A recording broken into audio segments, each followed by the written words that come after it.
Merci pour cet accueil, on est très content d'être arrivé à Marrakech parce que pour venir, on a pris une compagnie aérienne marocaine low cost. C'est-à-dire que l'hôtesse, elle est arrivée, elle a dit avant le décollage, attachez bien les cordes, voilà. Les sorties de secours, il n'y en a pas, donc démerdez-vous. La climatisation, vous ouvrez la fenêtre. Si l'avion, il pique un peu comme ça, c'est normal. Si le pilote, il fait la prière, c'est normal. Par contre, si l'avion, il pique comme ça, c'est vous, il faut faire la prière parce que c'est fini. C'est vrai. Je te jure, le problème, c'est que les pilotes de cette compagnie, avant, c'était des anciens chauffeurs de taxi. Des anciens chauffeurs de taxi marocains. C'est-à-dire des gens qui n'ont pas peur de la mort, hein, concrètement. Tu sais, ils roulent, ils te regardent. Alors, Marrakech, c'est bien, hein? Hop là, il croit que je l'ai pas, monsieur, là, hein? Attention, hein? Hop là, non, ça, c'est pas un dos d'âne, c'est un âne, monsieur, ça n'a rien à voir.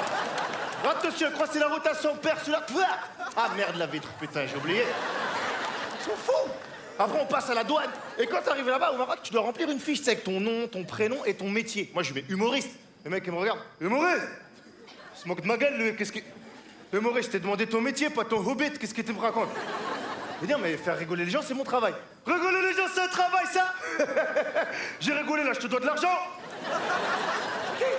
Il y avait DJ Abdel avec nous. DJ Abdel, il met quoi? Il met DJ comme métier. DJ. Le mec, il le regarde. DJ. Directeur général. C'est quoi ça? Et une dame, elle en pouvait plus derrière. Elle a dit, mais qu'est-ce que c'est que tous ces contrôles, hein? On n'est pas aux États-Unis ici, hein. Je vous rappelle que les terroristes, c'est vous. Je lui ai dit, je la connais pas, frappez-la. Faites ce que vous voulez, c'est pas mon problème. Je lui ai dit, madame, vous pouvez pas dire ça. Elle a dit, oh, moi je les connais, hein. Dans l'école de mon fils, il y a des petits musulmans qui volent le goûter des autres pendant le ramadan. Déjà, madame, c'est pas que pendant le ramadan. Ça peut arriver à d'autres périodes. Et je lui ai dit, madame, vous pouvez pas diaboliser l'islam comme ça. Qu'est-ce qu'elle croit? Que dans les cours de récréation, il y a des petits barbus de 8 ans. Des petits talibans vénères qui font des attentats à la trottinette piégée. Ils sont cachés derrière les buissons. T'es, viens, viens, on part en djihad, frère, djihad. Guerre sainte, frère, guerre sainte. Merde, ce bâtard de mécréant de sa race, il mange un Kinder Bueno pendant le ramadan, cette affaire-là. Viens, petit chrétien, viens. Allah Akbar.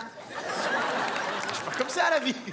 En plus, je suis très content d'être en Afrique parce qu'en tant que métis, j'ai eu une sale période dans ma vie où je disais, ouais, la France, c'est pas mon pays. Je suis pas un Françaoui. Je suis allé en Afrique pour la première fois, je suis revenu. La France, la France!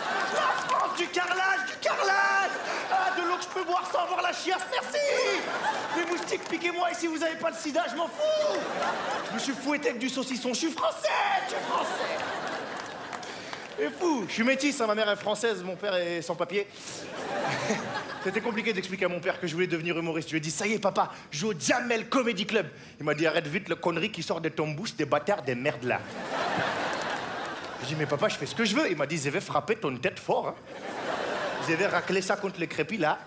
Ça va fermer ta gueule de cougnouf, hein. J'ai dit, papa, arrête, ça me rapporte de l'argent, je vais pouvoir quitter la maison. Ça, c'est bonne idée, ça. Casse-toi, loin. Parce qu'il voulait que je fasse des études. Mais chaud, moi, j'étais un fouteur de bordel à l'école. Levez la main, ceux qui foutaient le bordel à l'école parmi vous. Oh, putain, devant que des délégués, quoi. Qu'est-ce qui...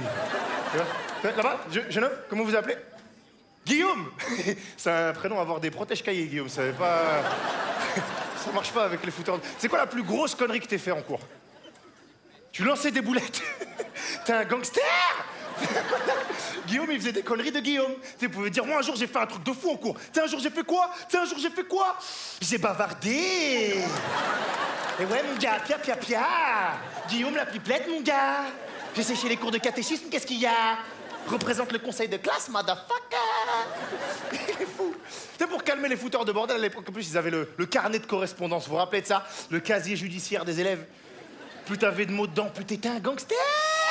Jusqu'à ce que tu le fasses signer par tes parents. Moi, j'avais donné ça à mon père une fois à faire signer. Au lieu d'être en colère, il était heureux. Parce qu'il savait ce qu'il avait le droit de me faire après. Il était là. Putain! C'est la merde, hein? C'est mon fils, il a fait tout ça là. Il va mourir bêtement, hein? Ah, cet enfant-là, c'est n'importe quoi. C'est moi, j'ai fait n'importe quoi avec cet enfant. J'ai fait ça vite, pam, dans le noir, là. C'est de conneries, quoi. Non, il doit disparaître, hein. Viens, je vais pas te taper, viens. Non, tu sais, moi, je sais pas lire ça, hein. J'ai senti. Ça sent la merde pour toi, hein. C'est dommage, tu aurais pu avoir une belle vie. Mais pour toi, l'aventure s'arrête là. Tu es nominé. Si vous voulez sauver cet enfant, tapez-le directement, hein, ça va plus vite. Là, j'ai dit, vas-y, papa, arrête, t'es relou. C'est relou de moi? Ça fait longtemps, j'attendais, tu dis un truc comme ça. Allez, cours, je te laisse de l'avance, cours. J'ai frappé ça bien parallèle comme ça. De faire péter les dents, là, pam, pam, pam, pam, pam, pam. Ah, attention, j'ai pas une enfance difficile, moi j'ai grandi dans les années 90. C'était pas mortel cette époque, on se réveillait tous les matins avec les minicams. On faisait du business à la récré. Tu veux des pogs? On était des bad boys, on écoutait du rap breton. Dans la vallée, oh, de la. Hakim, le fils du forgeron, est venu me chercher. Elle a choqué personne, cette phrase, à l'époque. Hakim, le fils du forgeron, normal. Hakim, au pays des Gaulois. Oui, bien sûr. Il y avait les Nokia 3310, vous vous rappelez de ça? Portable le plus solide de toute la Terre. Tu pouvais le jeter par terre, rouler en scooter dessus, pisser dessus, tu recevais les textos, normal. Maintenant, tu prends ton iPhone, écran cassé. Ouais, plus rien qui marche. Il y avait plein de trucs de fou. Il y avait les dessins animés. Vous vous rappelez des dessins animés? Il y avait Denver, avec le générique de Denver. Avec moi, Denver, le dernier dinosaure. C'est mon ami et bien plus encore. C'est mon ami et bien plus encore. Explique-toi vite. Qu'est-ce que t'es en train de faire avec un dinosaure devant les enfants, espèce de dégueulasse? Qu'est-ce que tu... Ou alors c'est le dinosaure, le pervers. Bizarre.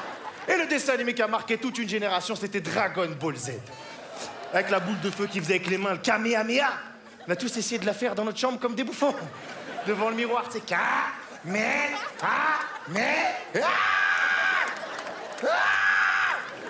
Putain, ça marche pas. Et t'en as même qui essayaient d'en faire pendant des vraies bagarres. Merci Marrakech, merci beaucoup. Mesdames, Mesdemoiselles, Messieurs, c'était moi Lydia.